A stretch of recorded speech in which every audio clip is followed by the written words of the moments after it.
RTE کے تحت کسی بھی بچے کو پہلی جماعت سے جماعت ہشتم تک فیل نہیں کر سکتے،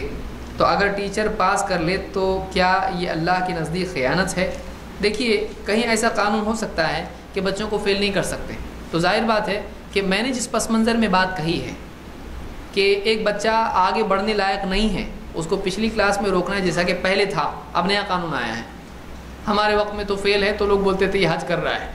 کوئی فیل ہو گیا تو کہتے ہیں حاجی صاحب پھر سے حج کر رہے ہیں۔ تو اس زمانے میں ایسا ہوتا تھا، ایسا نہیں کہنا چاہیے، کیونکہ حج کی حج کا مذاق ہے یہ۔ لیکن آج ایسا قانون بنا ہے کہ ایک بچہ آگے کی کلاس میں جائے گا چاہے وہ اس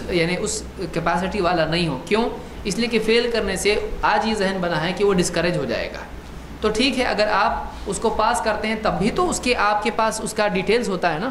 آپ اس میں بچہ آپ کمزور ہے، آگے کلاس میں بھیج رہے آپ بول رہے بہت اچھا ہے، یہ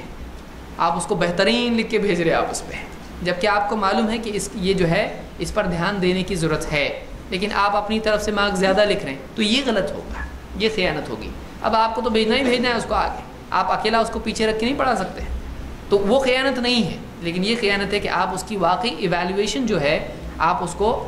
دھوکے میں رکھ رہے ہو، اس کے ماں باپ کو دھوکے میں رکھ رہے ہو۔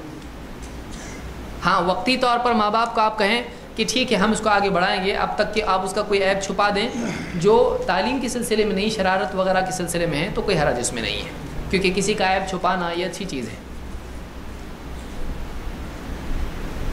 دور حاضر میں حکومت کے قانون کے مطابق 8ویں جماعت تک ہم طلباء کو فیل نہیں کر سکتے، اگر بچہ پاس ہونے کے قابل نہ ہو تو کیا کیا جائے؟ وہی سوال ہے جو میں دے چکا ہوں۔ آپ اس کو پاس کریں اور اس کو پاس ہونے لائق بنائیں۔ اگر آپ کو واقعی معلوم ہے کہ بچہ ایسا ہے، آپ اگلی کلاس میں دوسرے کے پاس اگر وہ بچہ جا رہا ہے، آپ اس ٹیچر کو کہیں، ٹیچر واقعی اتنا فکر مند ہونا چاہیے جیسے اپنے بچوں کے بارے میں ہوتا ہے، اتنا کلاس کے بارے میں، اپنے اسٹوڈنٹس کے بارے میں، ہر ایک کے بارے میں فکر مند ہونا چاہیے۔